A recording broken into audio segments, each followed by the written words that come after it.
Hello everybody, welcome back to Kara Grows. Today I'm showing you a couple of things for your tomato plants. We're going to be doing some maintenance in our garden. The first tip that I have for you guys is about pruning or pinching. You can see these leaves on the bottom of the tomato plant here. They take up a lot of energy from the tomato plant. The tomato plant's an overachiever, and I just started by looking at those little leaves at the bottom. I'm not only looking at the leaves, but I'm also inspecting for diseases or any pests as I'm going along here. You can see at the base of my tomato leaf, I found some blight in its early stages, and I'm just going to clip that off so that it doesn't continue to infect my tomato plant. Tomatoes are very disease prone, especially when their leaves are very close to the soil where there's lots of microbial activity. So it's good to clip those off when you start to see those and catch it in the beginning. I'm also going to prune off of these flowers, and you can see that sounds kind of mean, but I don't want this tomato to bloom just yet. It's still very, very young and not big, and I don't want it to produce fruit before it's ready.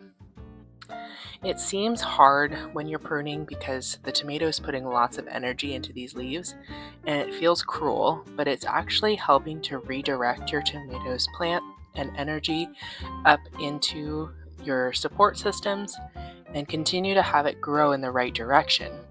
Just like anything, if you're putting your energy and time into something that's wasteful, you're not going to get the fruit that you want later on. So I am just pruning all of these unnecessary little leaves, these overachiever leaves that are coming off the tomato, and making sure that they grow.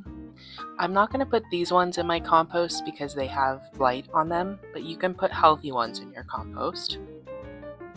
At the end it should look like this. Just clip off all these little leaves and it should look pretty bare, but it's going to grow nice and big and strong here.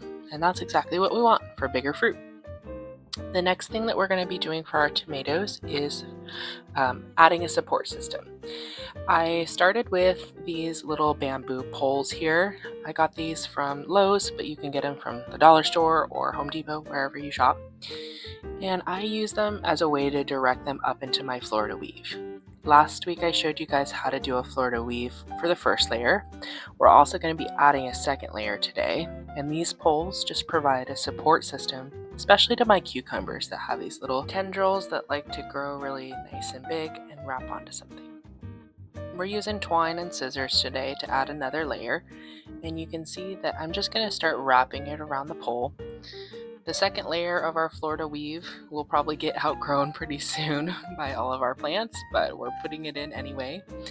If you guys haven't done this, this is a great way to get your climber plants like your tomatoes and your cucumbers and other peppers, things that are really heavy that have lots of fruit that need a lot of space.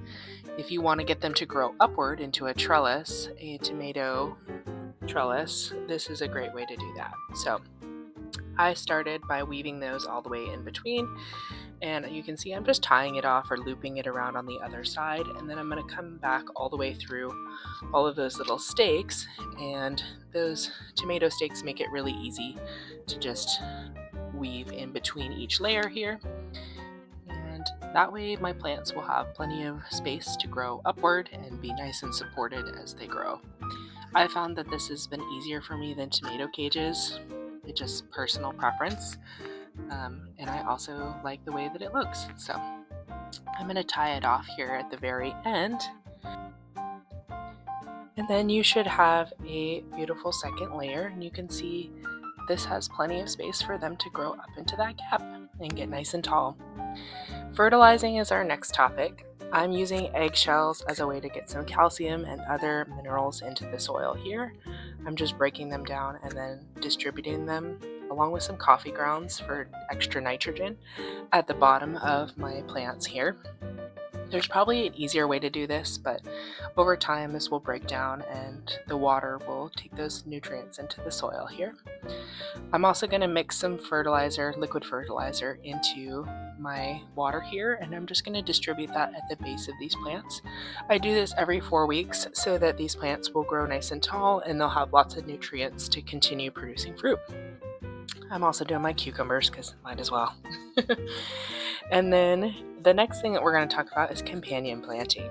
You can see I've got lots of basil in my garden, and there's a reason. Basil keeps lots of things away, including tomato worms and other nasty little pests.